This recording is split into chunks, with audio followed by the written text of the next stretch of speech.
বন্ধুরা আজকে আমি বানিয়ে দেখাবো একটা নতুন ইউনিক রেসিপি, মোচার বড়ার ঝোল। একদম কম মশলা দিয়ে আমি করে দেখাবো আজকে, আর খুব সহজভাবে করে দেখাবো, কোনো রকম ঝামেলা ছাড়াই। তো চলুন দেখে নেওয়া যাক।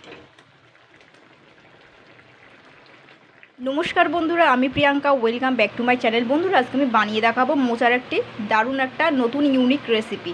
তো মোচাটা সবার প্রথমে আমি মোচার এখান থেকে যে ফুলগুলো আছে তো সেগুলো আমি সবার প্রথমে আমি ছাড়িয়ে নেব। আমি এই কটাই আমি আগে নেব, নিয়ে দেখাবো মোচাটা ছাড়ানো পদ্ধতি আমি দেখিয়ে দেবো। এটা একটা সম্পূর্ণ নতুন ধরনের রেসিপি। তো এখান থেকে কিন্তু এই মোচার ফুলগুলো ছাড়াতে হবে। দেখুন এখান থেকে এই শক্ত মতন একটা ডাটা মতন থাকে পরাগরেণু, আর এরকম একটা পাপড়ি মতন থাকে, এই দুটো ছাড়িয়ে নিতে হবে, ফেলে দিতে হবে, বাদ দিয়ে দিতে হবে। এবার এইটা এক সাইড করে করে রাখতে হবে। এইভাবে এই শক্ত মতন পাপড়িটা আর এই পরাগরেণুটাও বাদ দিতে হবে। এগুলো কিন্তু রান্না করলে কিন্তু দাঁতে বাঁধবে, কিন্তু এগুলো খুব শক্ত, এগুলো সহজে কিন্তু রান্না হয় না, সেদ্ধ হয় না। তো এগুলো আমি এরকম করে করে সাইড করে নেব। এবার এইগুলো সমস্ত করে ছাড়িয়ে নিয়ে ফুলগুলো ভালো করে ধুয়ে নিয়ে একদম কুচি কুচি করে কেটে নিতে হবে কিন্তু।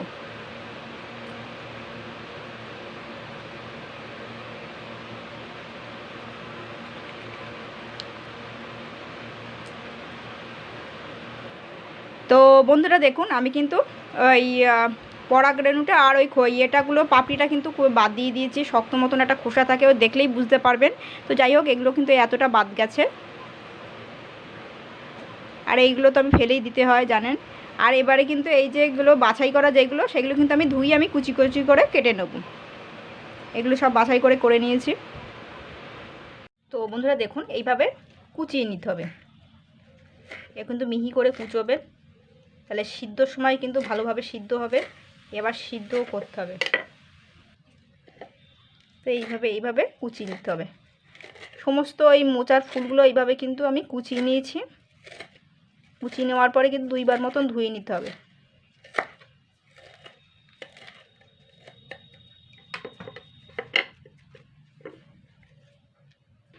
তো বন্ধুরা দেখুন এখানে কিন্তু আমি একটু ভালো জল নিয়ে নিয়েছি, পরিষ্কার জল। এখানে কিন্তু হাফ চামচ নুন আর হলুদ নিয়েছি।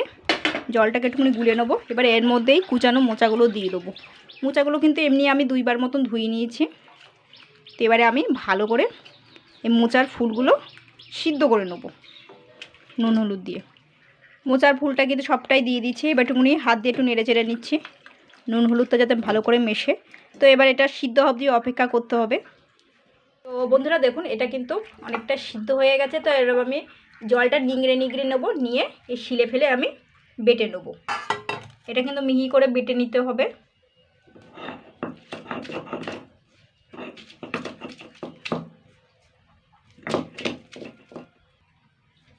তো বন্ধুরা দেখুন আমি কিন্তু মিহি করে বেটে নিয়েছি।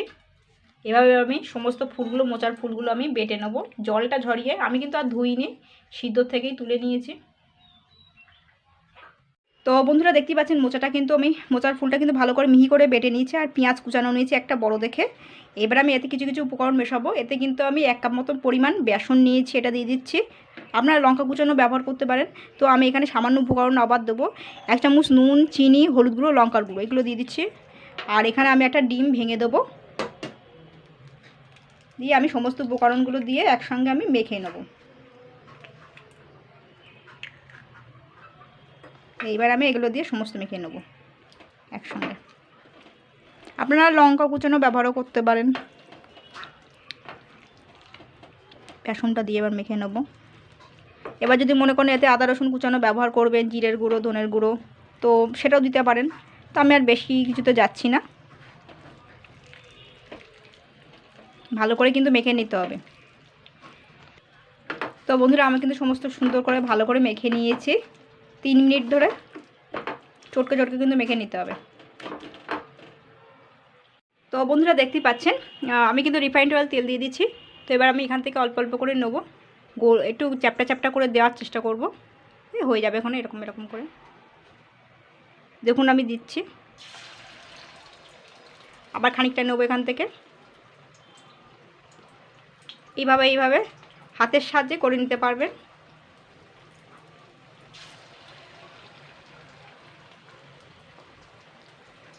তো যাই হোক, একটা দুটো করে করে দেবো, দিয়ে আমি ভেজে নেব উল্টে পাল্টে।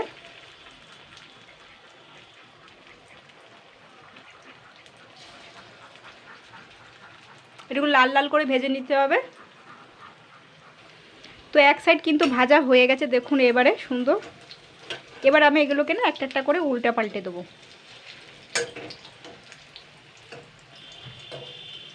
এতে কিন্তু আমি এই রান্না কিন্তু আমি আলু ব্যবহার করব না, আপনারা যদি চান তো আলু ব্যবহার করতে পারেন।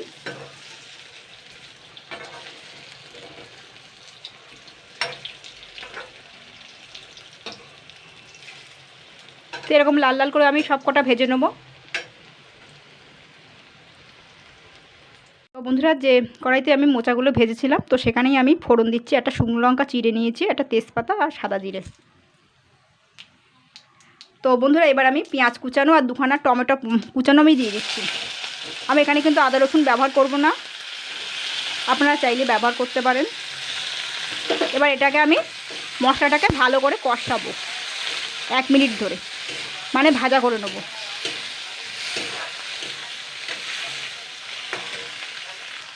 তো এটা কিন্তু ভাজা হয়ে গেছে টমেটো আর পেঁয়াজ কুচানোটা। এবার আমি এখানে হাফ চামচ হলুদ গুঁড়ো, নুন হাফ চামচ, লঙ্কার গুঁড়ো 1 চামচ আর চিনি 2 চামচ দিয়ে দিচ্ছি। এটা দিয়ে আবারও আমি 1 মিনিট নাড়াচাড়া করব। 1 মিনিট নাড়াচাড়া হয়ে গেছে, এবার আমি জল দিয়ে দিচ্ছি। এবার মশলাটাকে সুন্দর করে কষিয়ে কষিয়ে মশলাটা কিন্তু মিহি করে ফেলতে হবে। পেঁয়াজ আর টমেটোটা এরকম আস্তে আস্তে কখনোই থাকবে না, তো কষাতে কষাতেই মিহি মতন হয়ে যাবে। তো বন্ধুরা দেখুন, এটা কিন্তু মশলাটা কিন্তু কষিয়ে নিয়েছি, পুরো মিহি মতন হয়ে গেছে।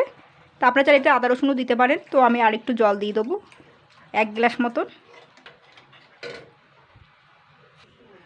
তো বন্ধুরা দেখুন, এটা কিন্তু হয়ে গেছে। এবার আমি এতে এই পুরো ম্যাগি মশলাটা দিয়ে দেবো। আমি শর্টকাট করি সবসময়, আপনারা যেটা ভালো না লাগলে আপনারা আদা রসুন দিয়েও খেতে পারেন। তো আমি এটাকে ঝোলটা ফুটলে তখন ওই বড়াগুলো দিয়ে দেবো। তো বন্ধুরা দেখুন, ঝোলটা কিন্তু ফুটছে। তো এবার আমি বড়াগুলো দিয়ে দিচ্ছি, মোচার বড়াগুলো দিয়ে 2-3 মিনিট ফুটিয়ে আমি নামিয়ে নেব। বেশি না কিন্তু, 2-3 মিনিট।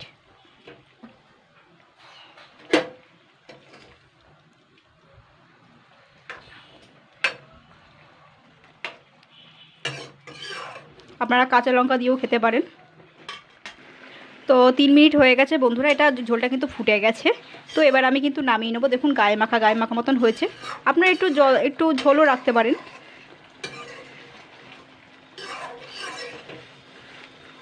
তো আরেকটু জলটা অত্যাধিক টেনে গেছে, তো আমি আরেকটু জল দেবো, যেহেতু বড়ার ঝোল